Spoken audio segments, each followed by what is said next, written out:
Hello, everybody. Welcome back into Talking Fitchburg. This week, we're going to be talking about Fire Prevention Week. All this week, we're going to hear from Adam Dorn. We're going to be playing some different stories and talking about prevention when it comes to fire. And Dorn, it's a little bit different this year, and I think I have said that more than once on this show. But we're making the best of it, and our goal is to educate, and yours too. So first off, tell us, what is for Fire Prevention Week all about?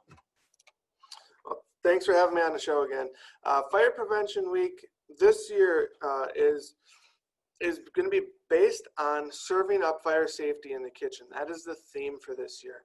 Fire Prevention Week started many years ago due to the Great Chicago Fire, when there were multiple, I believe it was like 250 people were killed and left over 100,000 homeless, and it destroyed more than 17,000 structures. I think it was somewhere around 2,000 acres of land that were burned in Chicago because of this fire. Since then, actually it was within 1925, President Calvin Coolidge proclaimed National Fire Prevention Week. And it's the longest running public health observance in our country's history. So during this week, over the course of years, it has evolved into a week where children, adults, teachers, when we've been able to get into the schools, we learn how to stay safe in case of a fire, and firefighters and fire service in general provide life-saving messaging to everyone to try and decrease the number of casualties or deaths caused by fire. Yeah, and a super important week at that. They've picked different themes throughout the years, and I think this year especially hits home here in Fitchburg, because our fire department in our city sees a lot of cooking fires, and that's where we pick up this year's theme.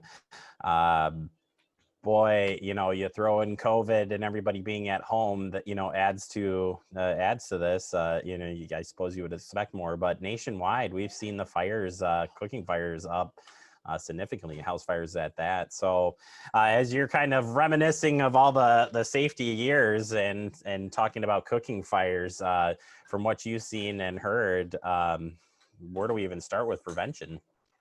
Yeah, it's a great question.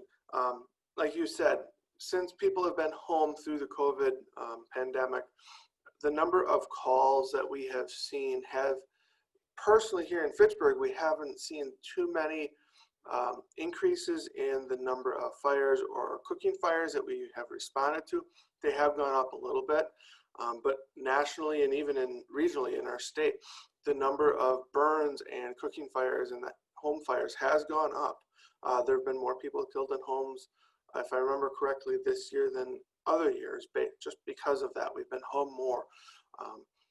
So there's a number of different things that we can do. One, always make sure that we're watching what we're cooking in the kitchen. We want to make sure that our smoke alarms are working. We don't want to take smoke batteries out of smoke detectors. We want to make sure that they're always in there. Even if we tend to create a little smoke when we cook, smoke detectors are designed to be there and designed to go off when they sense smoke. So maybe we need to look at different ways of cooking at certain foods if it causes it to go off. Just an idea there.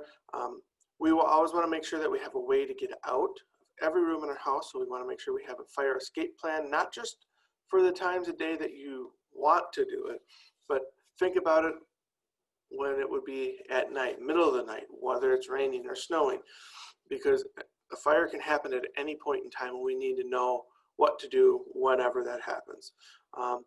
And the other thing is that the heating aspect, we want to use the proper heating devices in the proper manner, and those also have been known to cause many fires. So those are some of the big things to kind of be aware of as we go into Fire Prevention Week, and to take a little extra time to understand what's going on with that.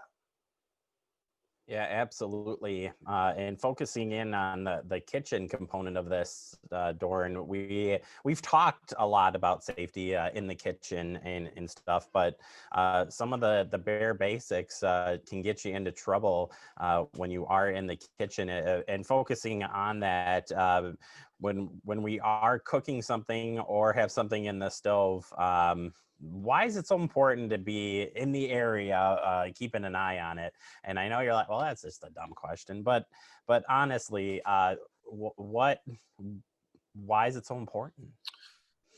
So cooking is actually the number one cause of home fires and injuries that happen in home fires. And because of that, the cooking, unattended cooking itself is actually the leading cause of fires in the kitchen.